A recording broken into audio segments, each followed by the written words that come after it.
সুপ্রিয় দর্শক, আরটিভি এবং চায়না মিডিয়া গ্রুপ সিএমজির যৌথ আয়োজন চায়না ফোকাস অনুষ্ঠানে আপনাদের স্বাগত জানাচ্ছি। আমি শাহানশা রাসেল।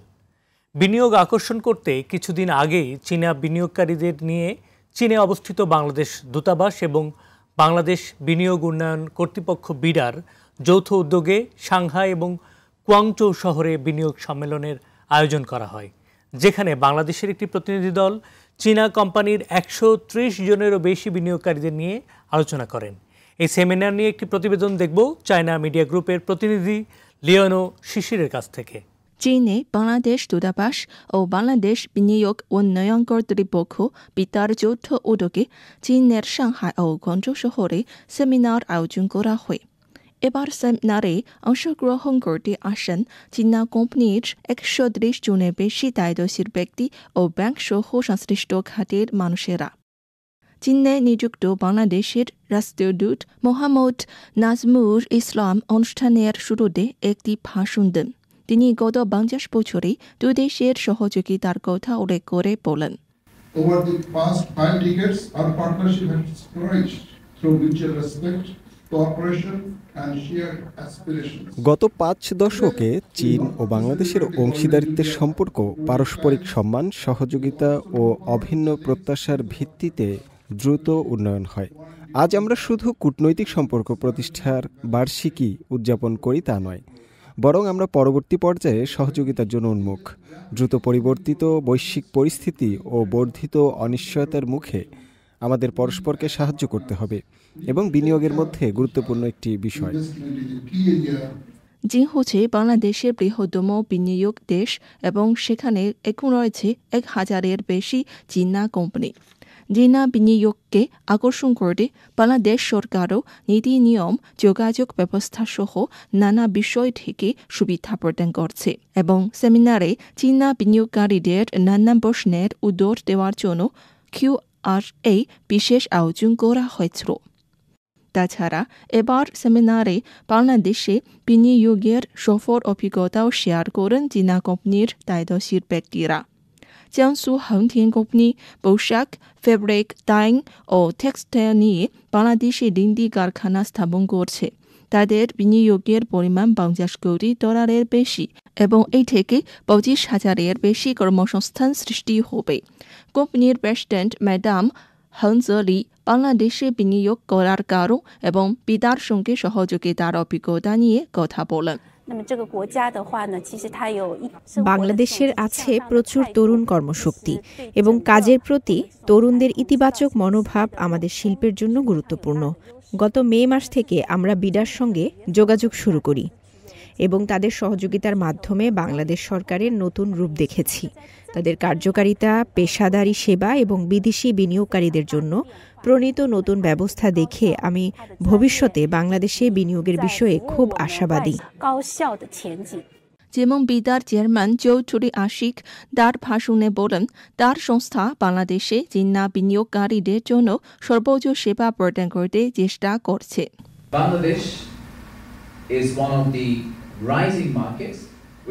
বাংলাদেশ উদীয়মান বাজারের অন্যতম একটি। তার সুবিধা ও অসুবিধা সবই আছে। আমাদের কাজ হলো সব অসুবিধা মোকাবিলা করে আপনাদের জন্য সুবিধা প্রদান করা। এই সেমিনার একটি কার্যকর যোগাযোগ প্ল্যাটফর্ম দিয়েছে, যাতে চীন ও বাংলাদেশের কোম্পানি ও সরকারি কর্মকর্তারা বিনিয়োগের সুযোগ নিয়ে আলোচনা করতে ও সহযোগিতামূলক প্রকল্প নিয়ে কথা বলতে পারেন এবং দুদেশের আর্থিক বাণিজ্যিক সহযোগিতা আরও সমৃদ্ধ ও উজ্জ্বল হবে বলে বিশ্বাস করা যায়। বাংলাদেশে দেশি বিদেশি বিনিয়োগ আকর্ষণ করতে বাংলাদেশ বিনিয়োগ উন্নয়ন কর্তৃপক্ষ বিডা গুরুত্বপূর্ণ ভূমিকা পালন করছে। বিডা একদিকে যেমন ওয়ান স্টপ সার্ভিসের মাধ্যমে দ্রুত এবং সহজে লাইসেন্স প্রক্রিয়া চালু করেছে, অন্যদিকে আন্তর্জাতিক বিনিয়োগ ফোরাম, রোড শো, দ্বিপাক্ষিক সভার মতো বিভিন্ন উদ্যোগের মাধ্যমে বিদেশি উদ্যোক্তাদের বাংলাদেশে বিনিয়োগের সম্ভাবনাকে তুলে ধরছে। বিডা বাংলাদেশকে একটি উদ্যোক্তা বান্ধব টেকসই বিনিয়োগের গন্তব্য হিসেবে প্রতিষ্ঠিত করার লক্ষ্য নিয়ে এগিয়ে যাচ্ছে। সিএমজিকে এক বিশেষ সাক্ষাৎকারে বিডা ও বেজার নির্বাহী চেয়ারম্যান চৌধুরী মাশিক মোহাম্মদ বিন হারুন এসব কথা বলেন। সাংহাইয়ে তার একটি বিশেষ সাক্ষাৎকার নিয়েছেন শুয়ে ফেইফেই শিখা। চলুন দেখে আসি এই সাক্ষাৎকারের অংশবিশেষ। মিস্টার চেয়ারম্যান, তো আমাদের ইন্টারভিউ গ্রহণের জন্য আন্তরিক ধন্যবাদ। ধন্যবাদ আপনাকে। তো এবার বিদার উদ্যোগে সাংহাইয়ে একটি বিশেষ বিনিয়োগ সম্মেলন আয়োজিত হয়েছে। তাহলে এবার আপনারা কোন কোন বিনিয়োগ খাতের ওপর গুরুত্ব আরোপ করছেন? চায়না থেকে আমাদের বাংলাদেশে বিনিয়োগের সম্ভাবনা সবচেয়ে বেশি আর বাকি বিভিন্ন দেশের তুলনায়। তো সব দেশ এর মধ্যে চায়নার থেকে যেহেতু আগ্রহটা একটু বেশি, আমরা চায়নাতে আসলে খুব একটা ওপেন পলিসি দিয়ে অপারেট করার চেষ্টা করছি। আমরা সব খাতকেই ওয়েলকাম জানাচ্ছি, বাট টিপিক্যালি যেটা হয় যে সাধারণত আমরা দেখেছি যে বাংলাদেশে যেসব খাতে বাংলাদেশের একটা কম্পারেটিভ অ্যাডভান্টেজ আছে সেই সব খাতেই ইনভেস্টমেন্ট বেশি আসে। তো সেই খাতগুলো কীরকম? সেই খাতগুলো হচ্ছে টেক্সটাইল অ্যান্ড গার্মেন্টস, যেটা আমাদের ন্যাচারাল একটা অ্যাডভান্টেজ আছে। এর পাশাপাশি আমরা এখন দেখতে পাচ্ছি health care, light engineering, renewable energy এবং অ্যাগ্রো প্রসেসিং। এই কয়েকটাতেও আমরা দেখছি অনেক আগ্রহ দেখা যাচ্ছে। তো এইবার যে সম্মেলন হচ্ছে সেখানে আমরা এই কয়টি সেক্টরে একটু ফোকাস বেশি দেওয়ার চেষ্টা করছি। বিটা চীনে প্রথমবারের মতো তো বিদেশি অফিস স্থাপনের কথা বিবেচনা করছে। আর আমরা তো জানতেই চাই যে এই অফিস চীনের কোন শহরে স্থাপিত হবে, আর তো বাংলাদেশে চীনা বিনিয়োগকারীদের তো বিনিয়োগ উৎসাহিত করতে বিটা কি কি সুবিধা দিতে পারে? কোন শহরে বিডার অফিসটা করা হবে এটা নিয়ে এখনো আলোচনা চলছে। তার মধ্যে দুটো শহর নিয়ে প্রধানত আলোচনা চলছে। প্রথমটা হচ্ছে সাংহাই, দ্বিতীয়টি হচ্ছে গুয়াংজৌ। আমাদের গুয়াংজৌর সাথে একটা অনেক দিনের সম্পর্ক রয়েছে। অনেক গুয়াংজৌর ব্যবসায়ীরা বাংলাদেশে গেছেন এবং ওখানে যেহেতু টেক্সটাইলের একটা বড় হাব আছে, সেই দিক থেকে চিন্তা করলে গুয়াংজৌ একটা ভালো অপশন হতে পারে। আবার সাংহাই অবভিয়াসলি চীনের জন্য একটা কমার্শিয়াল হাব, সো সাংহাইও আরেকটা অপশন হতে পারে। এই দুটোর মধ্যে কোনো একটা শহরে আমরা ফাইনালি বিডার অফিসটা করব। এটা আমাদের জন্য, বাংলাদেশের জন্য প্রথম অফিস হবে বাংলাদেশের বাইরে। সো আমাদের নিজেদেরও আর কি একটা বড়, আমরা একটা প্রসেসের ভিতর দিয়ে যাচ্ছি, আমরা নিজেরাও শিখছি এই প্রসেসের ভিতরে। সুপ্রিয় দর্শক, আপনারা দেখছিলেন বিশেষ সাক্ষাৎকার। এই পর্যায়ে নিচ্ছি ছোট্ট একটি বিরতি, সঙ্গেই থাকুন। সুপ্রিয় দর্শক, RTV এবং চায়না মিডিয়া গ্রুপের যৌথ আয়োজন চায়না ফোকাস অনুষ্ঠানে আবারও স্বাগত। চলে যাচ্ছে আবারও আমরা সেই সাক্ষাৎকারে। বাংলাদেশে চীনের অনেক কোম্পানি এবং প্রতিষ্ঠান আছে, তাহলে তাদের বাংলাদেশে বিনিয়োগ উৎসাহিত করতে কি কি সুবিধা সুযোগ দিতে পারে? আমি প্রথমেই যেটা বললাম যে আমরা খুবই মনে করছি যে চায়নার ইনভেস্টরদের বাংলাদেশে যাওয়ার সম্ভাবনাটা এই মুহূর্তে সবচেয়ে উজ্জ্বল, এবং একই সাথে যেহেতু দুইটি সরকারের মধ্যে অনেক ধরনের এঙ্গেজমেন্ট চলছে এই মুহূর্তে, আমাদের প্রধান উপদেষ্টা এসে ভিজিট করে গেছেন, প্রেসিডেন্টকে সাথে দেখা করে গেছেন। আমরা সরকার পক্ষ থেকে চেষ্টা করছি যে এই ইনভেস্টমেন্ট ফ্লোটাকে কতটুক ইজি করে দেওয়া যায়। তো আমাদের একটা বাইল্যাটারাল ইনভেস্টমেন্ট ট্রিটি সাইন করার চেষ্টা চলছে এই বছরের মধ্যে, যাতে চাইনিজ ইনভেস্টররা যখন বাংলাদেশে যান তাদের জন্য কিছু স্পেশাল আমরা ট্রিটমেন্ট দিতে পারি। একই সাথে আপনি হয়তো শুনে থাকবেন যে বাংলাদেশে একটা চাইনিজ স্পেশাল ইকোনমিক জোন করা হচ্ছে চাইনিজ ইনভেস্টরদেরকে ফোকাস করে, এবং সেটা যেখানে করা হচ্ছে সেটা আসলে বাংলাদেশের আমার মতে ইন্ডাস্ট্রিয়ালাইজেশনের জন্য সবচেয়ে ভালো এলাকা, কারণ পোর্ট থেকে খুবই কাছে এবং ওখানকার ওয়ার্কফোর্স অলরেডি অনেক দিন ধরেই ইন্ডাস্ট্রিয়ালাইজেশনের সাথে একেবারেই সম্পৃক্ত আছে। তো সেই কারণে তারা হয়তো খুব দ্রুত আসলে এই টেকনোলজিগুলো এবং এই কাজগুলোকে পিক আপ করতে পারবে। তো সব মিলিয়ে আমরা চেষ্টা করছি যে চাইনিজ ইনভেস্টরদের যেই সমস্যাগুলো আছে, তারা ডে টু ডে যেসব চ্যালেঞ্জ ফেস করেন সেগুলোকেও একটু অ্যাড্রেস করার জন্য। তো সেটার কারণে আমরা এই সেমিনারগুলো করছি, রেগুলার মিটিং করছি, আর একই সাথে কিছু পলিসিগত সাপোর্ট তৈরি করার চেষ্টা করছি। সো তিন দিক থেকে আসলে আক্রমণ করার চেষ্টা করছি পুরো ব্যাপারটাকে। আপনার উদ্যোগে তো বাংলাদেশের যে প্রধান উপদেষ্টা অধ্যাপক মোহাম্মদ ইউনুস তো চীনা বিনিয়োগকারীদের সাথে মাসিক যে ব্রেকফাস্ট মিটিং চালু করেছেন, তাহলে এই পর্যন্ত এই ব্যবস্থার মাধ্যমে কি কি তো সাফল্য অর্জিত হয়েছে? স্যার যখন এসেছিলেন তখন উনি দু একজন চাইনিজ উদ্যোক্তার সাথে কথা বলে যেটা জানতে পারলেন যে ওনাদের কিছু প্রত্যেকেরই আসলে কিছু তার একটা সমস্যা থাকতে পারে। তো এটা পলিসিগত ইস্যু না, একটা স্পেসিফিক প্রবলেম। তো এই স্পেসিফিক প্রবলেমগুলা আমাদের পর্যন্ত উঠে আসাটাই খুব ডিফিকাল্ট হয়ে যায়, অনেক সময় ওনারা রাস্তা হারিয়ে ফেলেন। তো আমরা যেটা চেষ্টা করছি যে অ্যাটলিস্ট যারা আমাদের জন্য বড় ইনভেস্টর, যারা আসলে অলরেডি ইনভেস্ট করার ডিসিশন নিয়ে ফেলেছেন, তাদের সমস্যাগুলো কিভাবে তারা আসলে একদম সরকারের সর্বোচ্চ পর্যায়ে সমস্যাটাকে ফ্ল্যাগ করতে পারেন। তো সেই পার্সপেক্টিভ থেকেই শুরু করা হয়েছে।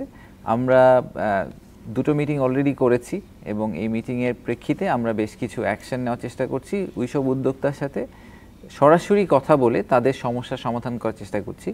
আমরা আসলেই মনে করি যে যেই চাইনিজ উদ্যোক্তা অলরেডি বাংলাদেশে চলে গেছেন, উনি যদি বাংলাদেশকে নিয়ে দুটো ভালো কথা বলেন, তাহলে হয়তো ভবিষ্যতে চাইনিজ উদ্যোক্তারা আরো বেশি আসবেন। আমাদের ভালো কথার চেয়ে ওনার ভালো কথাটার দাম অনেক বেশি। ভালো দৃষ্টান্ত স্থাপন করা যায়। অ্যাবসলিউটলি। তাহলে কোনো যে বিস্তারিত উদাহরণ আছে যা আমাদের সঙ্গে শেয়ার করতে পারেন যে সুফল? জি, অফকোর্স। সো আমরা বেশ কিছু ইনভেস্টর কেস আছে যেখানে ওনারা হয়তো লাইসেন্স বা পারমিট পাচ্ছেন না এবং পারমিট পেতে তাদের সমস্যা হচ্ছে, সময় লাগছে। আবার অনেকের ক্ষেত্রে জমি সংক্রান্ত কিছু চ্যালেঞ্জ ফেস করেছেন।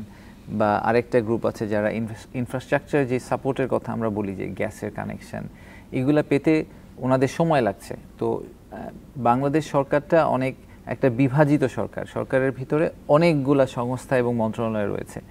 তো বিদেশি বিনিয়োগকারীর জন্য যেটা একটা চ্যালেঞ্জ হয়ে যায় যে প্রত্যেকটা ছোট ছোট জিনিসের জন্য একটা অন্য সংস্থার কাছে যেতে হয়। তো আমরা যেটা চেষ্টা করেছি, ওনারা যখন প্রবলেমগুলো রেইজ করেছেন তখন ওনাদেরকে সাথে নিয়ে বা ওনাদের হয়ে আমরা ওই সংস্থাগুলোকে অ্যাপ্রোচ করে আমরা তাদের সমস্যাগুলো সমাধান করার চেষ্টা করেছি। ধন্যবাদ। ঠিক আপনার কথার মতো তো আপনি এই যে বিটার নির্বাহী চেয়ারম্যান হওয়ার পর থেকে অনেক চেষ্টা করেছেন দুদেশের বিনিয়োগকে প্রসারিত করতে। তো আমরা লক্ষ্য করেছি যে বছর জুড়ে দুদেশের মধ্যে যেমন চীন বাংলাদেশ বাণিজ্য ও বিনিয়োগ সম্মেলন অথবা চীন বাংলাদেশ সরবরাহ ঋণ সহযোগিতা সেমিনার এর মতো অনেক অনুষ্ঠান আয়োজিত হয়েছে। তাহলে আপনি কি মনে করেন যে ভবিষ্যতে আর কোন কোন উদীয়মান খাতে দুদেশের সহযোগিতার সম্ভাবনা বেশি? ভবিষ্যতে আমি মনে করি যে দুটো জায়গায় আমার ধারণা যে সম্ভাবনা সবচেয়ে বেশি। একটা হচ্ছে রিনিউয়েবল এনার্জিতে চীন অনেক দূর এগিয়ে গেছে এবং বাংলাদেশের এগিয়ে যাওয়ার একটা অ্যাম্বিশন আছে, কিন্তু সেই অ্যাম্বিশনটাকে আসলে রিয়েলাইজ করতে হলে আমাদেরকে চীনের সাহায্য ছাড়া আমাদের পক্ষে এটা করা সম্ভব হবে না এবং চীনের সাপোর্ট ছাড়া সেটা আমাদের করা সম্ভব হবে না। আর দ্বিতীয় আরেকটা জায়গায় আমি সত্যি মনে করি যে হয়তো আমরা একসাথে কাজ করলে বাংলাদেশে অনেক ইনভেস্টমেন্টেরও সুযোগ আছে এবং বাংলাদেশকে এগিয়ে নিয়ে যাওয়ার একটা সুযোগ আছে, সেটি হচ্ছে ডিজিটাল ইকোনমি। চীন অবভিয়াসলি এই ব্যাপারে অনেক অ্যাডভান্সড। আমি এই সাংহাইতে গত একদিন ঘুরেও যেটা উপলব্ধি করলাম যে আসলে ক্যাশ টাকা এখন আর কেউ একেবারেই ইউজ করে না, পুরাটাই অ্যাপ বা মোবাইল সার্ভিসেসের থ্রুতে পেমেন্ট করা হয়ে যাচ্ছে। তো বাংলাদেশকেও আসলে এই জায়গায় চলে যেতে হবে। তো সেই জায়গায় আমরা আশা করছি যে বাংলাদেশ এবং চীন মিলে হয়তো অনেক দূর নিয়ে যেতে পারবে। আমাদের একটা সুবিধা হচ্ছে যে আমাদের খুব ইয়াং একটা ওয়ার্কফোর্স আছে, এটা হয়তো আপনি জানেন, বড় একটি সুবিধা, বিরাট সুবিধা। এবং এই ইয়াং ওয়ার্কফোর্সটা যাদের বয়স 25 বছরের নিচে, সেটা প্রায় আমাদের অর্ধেক জনসংখ্যা। তো তারা কিন্তু টেকনোলজিক্যালি অনেক স্যাভি, তাদের অ্যাডপশন রেটও খুব ভালো, তারা টেকনোলজি খুব দ্রুত অ্যাডপ্ট করতে পারে, আবার একই সাথে তাদের পড়ালেখার দিকটা ওদিকে। সো হয়তো তাদেরকে একটা শক্তি হিসাবে ব্যবহার করে চীন শুধু বাংলাদেশেই ডিজিটাল ইকোনমি প্রসার করবে না, বাট সমগ্র বিশ্ব জুড়ে ডিজিটাল ইকোনমি প্রসারের ব্যাপারে বাংলাদেশ থেকে সেই রিসোর্সগুলোকে, সেই ইয়াং ট্যালেন্টগুলোকে তারা ইউজ করতে পারবে। ধন্যবাদ। আর আমরা লক্ষ্য করেছি যে 2025 সালে তো বাংলাদেশে চীনের বিনিয়োগ স্থিতিশীলভাবে বৃদ্ধি হলেও তা যেমন ভিয়েতনাম, তো মালয়েশিয়া অথবা ইন্দোনেশিয়ার তো পরিমাণের চেয়ে একটু কম। তাহলে এই পার্থক্যের প্রধান কারণ কি, তো আপনি কিভাবে মূল্যায়ন করেন? বাংলাদেশ গত 10-15 বছর ধরেই আমাদের জিডিপিটা বৃদ্ধি পেয়েছে, কিন্তু আমাদের ফরেন ডিরেক্ট ইনভেস্টমেন্ট যেটাকে আমরা বলি, সেই সংখ্যাটা কিন্তু মোটামুটি একটা একই জায়গায় রয়ে গেছে দুঃখজনকভাবে। এবং তার একটা বড় কারণ আমি মনে করি যে বিনিয়োগ পরিবেশ যেটা, সেখানে আসলে যথেষ্ট পরিমাণ কাজ করা হয়নি, পরিবেশটাকে যথেষ্ট উন্নত করা হয়নি। একই সাথে বাংলাদেশের যে গল্পটা, কেন বাংলাদেশে আপনি বিনিয়োগ করবেন, সেই গল্পটা বিশ্বে আসলে ঠিকভাবে ছড়িয়ে দেওয়ার যে দায়িত্বটা আমাদের নিজেদেরই আছে, সেই দায়িত্বটা আমরা ভালোভাবে পালন করতে পারিনি।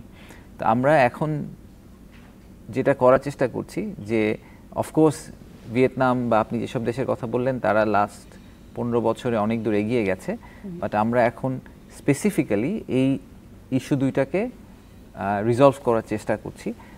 বিনিয়োগ পরিবেশের জন্য আমরা বাংলাদেশে যে বিনিয়োগকারীরা আছেন, বিদেশি বিনিয়োগকারীরা অলরেডি আছেন, ওনাদের সাথে কথা বলে ওনাদের কাছ থেকে আমরা কিছু স্পেসিফিক সাজেশন নিয়েছি যে ওনারা আসলে কোথায় সবচেয়ে বেশি সমস্যার সম্মুখীন হচ্ছেন, এবং সেগুলা এরকম 30টার একটা লিস্ট আছে আমাদের কাছে। 2025 সালে আমরা এই 30টা আইটেম আসলে রিজলভ করতে চাই, এবং আমরা সত্যি সত্যি মনে করি যে যদি বিনিয়োগের পরিবেশটা তৈরি করে দেওয়া যায়, আসলে বাংলাদেশের যে বিজনেস কেস সেই আর ভিয়েতনামের বিজনেস কেসের মধ্যে খুব বেশি পার্থক্য নেই, কিন্তু ওই জায়গাটায় আমাদের অনেক কাজ করার আছে।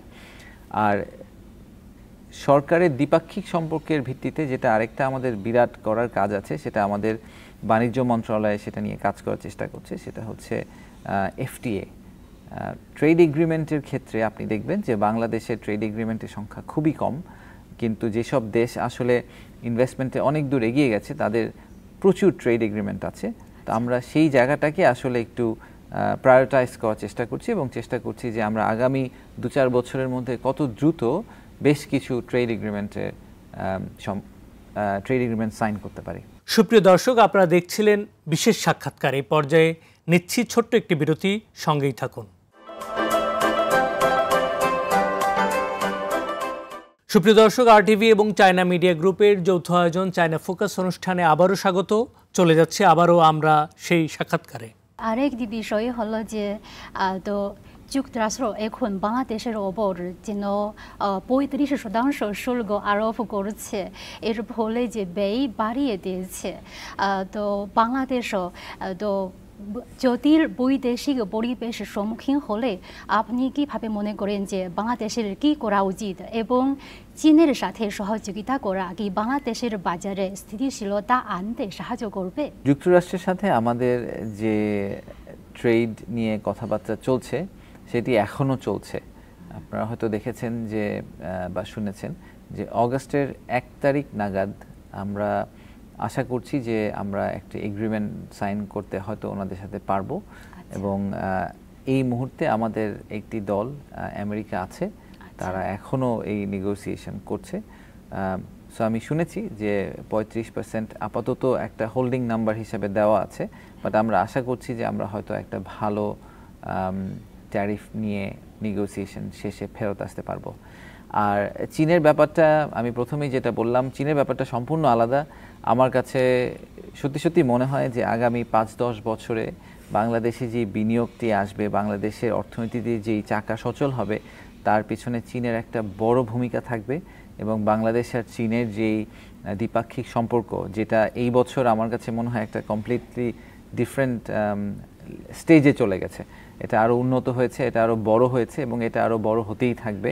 আমরা একটা, আপনি হয়তো এটাও শুনে থাকতে পারেন আপনারা, যে আমরা বাংলাদেশে একটা চাইনিজ কালচারাল সেন্টার করার কথা বলছি। আমরা বেশ কিছু চাইনিজ হসপিটাল বাংলাদেশে নিয়ে যাওয়ার কথা বলছি। সো বাংলাদেশি মানুষের দৈনন্দিন জীবনে আসলে চীনের সাথে যেই সম্পৃক্ততা, এটা আমরা আশা করছি যে অনেকখানি বৃদ্ধি পাবে, এবং সেই বৃদ্ধি পাওয়ার কারণে লং রানে একটা লম্বা সময়ের দিকে যদি আমরা তাকে আগামী 5-10 বছরে বাংলাদেশ আর চীনের মধ্যে ট্রেড এবং ইনভেস্টমেন্ট দুক্ষেত্রেই আমি আশা করছি যে অনেক পরিমাণ ভলিউম বৃদ্ধি পাবে। একই সাথে আমি আশা করছি যে বাংলাদেশ আর চীনের মানুষের মধ্যে যেই সম্পর্কটা, সেই সম্পর্কটা আরও গাঢ় হবে। হ্যাঁ, এটাও দু দেশের মৈত্রীর প্রমাণ। তো আমরা সবাই জানি যে 40 বছর হলো চীন এবং বাংলাদেশের কূটনৈতিক সম্পর্ক প্রতিষ্ঠার 50তম বার্ষিকী।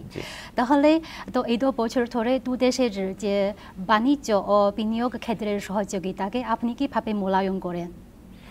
50তম বার্ষিকী উপলক্ষে আমরা কিছুদিন আগে যখন প্রধান উপদেষ্টা আসলেন, তখন আমরা এটা একটা রিভিউ করার চেষ্টা করছিলাম যে আসলে 50 বছরের যেই হিস্ট্রি, আমাদের যে ইতিহাস, সেই ইতিহাসে আমরা ইতিহাসটা কীভাবে দেখি।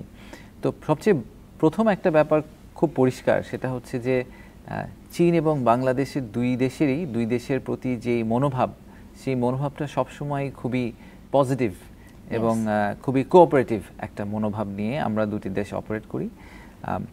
এর চেয়ে বেশি আদৌ করা সম্ভব ছিল কিনা? অবশ্যই ছিল। আমি মনে করি যে এই 50 বছরে আমরা হয়তো আরও অনেক কিছু করতে পারতাম, করা হয়নি, কিন্তু তার মানে এই না যে আমরা ভবিষ্যতের 50 বছরে আরও অনেক কিছু করতে পারবো না। আপনি যদি গত 5 থেকে 10 বছরের দিকে পিছিয়ে যান, সেখান থেকে কিন্তু একটা মোমেন্টাম দেখা যাচ্ছে, যে একটা মুভমেন্ট আসলে হচ্ছে। তো সেই মুভমেন্টটাকে আমরা শক্ত করে ধরে যদি এটাকে আসলে একটা গিয়ার শিফট করে কমপ্লিটলি একটা ডিফারেন্ট লেভেলে নিয়ে যেতে পারি, তাহলে আমাদের জন্য খুব ভালো হবে। সে কারণেই আমরা চেষ্টা করব যে প্রতি 3 মাস পর পর আমরা একটা বিডার সম্মেলন বা কোনো ধরনের একটা মিটিং, এঙ্গেজমেন্ট, সেমিনার কিছু একটা চায়নাতে করার জন্য একবার হয়তো আমরা একটা শহরে যাব, যাতে সমগ্র চায়নার মার্কেটটাকেই আমরা আসলে ইনফর্ম করতে পারি যে আসলে বাংলাদেশ কিভাবে চীনকে দেখে এবং কিভাবে চীনের ইনভেস্টরদেরকে ওয়েলকাম করে, এবং একই সাথে ভবিষ্যতে আমরা কিভাবে চেষ্টা করছি যে আমাদের সম্পর্কটা যাতে আরও দৃঢ় হয়। ধন্যবাদ স্যার। আসলে আরেকটি তো প্রশ্ন আছে আমার, তা হলো যে আপনার ইন্টারভিউ নেওয়ার জন্য আমি তো ওয়েবসাইটে অনেক সার্চ করেছি এবং জানতে পেরেছি যে আপনি যেমন স্কাই ডাইভিং করেন, আপনি যে বিমান চালাতে পারেন। তো অনেকেই বলেন যে আপনি তো সব সময় সাহসের সাথে চ্যালেঞ্জগুলো মোকাবিলা করেন। আসলে আপনি এই দায়িত্ব গ্রহণ করেন যে একটি খুব চ্যালেঞ্জিং সময়ে, আর অবশ্যই আপনার সামনেও অনেক চ্যালেঞ্জ রয়েছে। তাহলে তো আপনার আকাঙ্ক্ষা কি যে ভবিষ্যতে বাংলাদেশের অর্থনীতিকে কিভাবে উন্নয়ন করতে চান এবং দুদেশের সহযোগিতাকে কিভাবে এগিয়ে নিতে চান? ধন্যবাদ। আসলে আমার কাছে মনে হয়, আপনি হয়তো শুনেছেন যে আমি আগে সরকারে ছিলাম না, আমি প্রাইভেট সেক্টরে ছিলাম, সেখান থেকে ব্যাংকিংয়ে ছিলাম, সেখান থেকে আমি এসে সরকারে জয়েন করেছি। স্কাই ডাইভিং করার চেয়ে, প্লেন চালানোর চেয়ে এটা আমার কাছে অনেক কঠিন একটা চ্যালেঞ্জ মনে হচ্ছে, যে এত বড় ক্যারিয়ার সুইচ করা। কিন্তু ক্যারিয়ার সুইচটা আসলে আমরা করেছি, আমার মতো আরও অনেকেই করেছে, দেশে ফিরে এসেছে, দেশে ফিরে আসার চেষ্টা করছে, কারণ তারা আসলেই বিশ্বাস করে যে বাংলাদেশের সম্ভাবনা অনেক অনেক উজ্জ্বল, সম্ভাবনা অপার, এবং যদি আমরা বাংলাদেশকে আসলে ঠিকভাবে নেতৃত্ব দিতে পারি, তাহলে হয়তো বাংলাদেশকে আগামী 5-10 বছরে চীনের মতো একটা জায়গায় নিয়ে যাওয়া সম্ভব। তো আমার স্বপ্ন যদি আপনি বলেন, সেটা হচ্ছে যে আজকে আমরা যখন প্রেজেন্টেশন হলো, আপনি দেখেছেন যে আমরা বলেছি যে 2000 সালের দিকে চীন যে জায়গায় ছিল, বাংলাদেশ মনে হচ্ছে কাছাকাছি একটা জায়গায় আছে, ইকোনমিক ইন্ডিকেটরগুলো যদি আমরা দেখি। তো আমার স্বপ্ন হচ্ছে যে যদি আজকে থেকে 20 বছর পরে কেউ একটা প্রেজেন্টেশন দেয়, তখন সে বলবে যে 2025 সালে বাংলাদেশ সেখানে ছিল, আমরা দেশ হিসাবে সেখানে যেতে চাই। তো অন্য একটা দেশ হয়তো বাংলাদেশকে বেঞ্চমার্ক করে একসময় বলবে যে ঠিক এই জার্নিটার ভিতর দিয়ে এই যাত্রাটাই আমরা করতে চাই। তো এবং সেই যাত্রাটা করার জন্য যা করা দরকার, আমি নিজে থেকে সেটা করার চেষ্টা করব। আমার যে স্টাফ মেম্বাররা এসেছেন, যারা আছেন, যারা বিদেশ থেকে এরকম বাংলাদেশিরা ফেরত আসার চেষ্টা করছেন, তারা সবাই চান যে বাংলাদেশ যাতে একটা অনন্য উচ্চতায় গিয়ে পৌঁছায়। হ্যাঁ, ঠিক আপনার কথার মতো এই যাত্রাটা যদিও লম্বা, কিন্তু আমরা তো বিশ্বাস করি যে বাংলাদেশের ভবিষ্যৎ নিশ্চয়ই উজ্জ্বল হবে। আমরা আরও বিশ্বাস করি যে চীন এবং বাংলাদেশের সহযোগিতা আরও ফলপ্রসূ হবে। স্যার, আমাদের সময় দেওয়ার জন্য আপনাকে অসংখ্য ধন্যবাদ। আপনাকেও ধন্যবাদ। বিনিয়োগ একটি দেশের অর্থনৈতিক প্রবৃদ্ধির চালিকা শক্তি। দেশীয় বিদেশি বিনিয়োগ কর্মসংস্থান সৃষ্টি করে, প্রযুক্তি আনে, শিল্প ও অবকাঠামো উন্নয়নের পথকে প্রশস্ত করে। যেখানে বিনিয়োগ বাড়ে, সেখানেই বাড়ে উৎপাদন, বাড়ে রপ্তানি, বাড়ে আয়, বাড়ে মানুষের জীবনমান। বিনিয়োগ আকর্ষণে বাংলাদেশ সরকার তাই অত্যন্ত গুরুত্ব দিচ্ছে।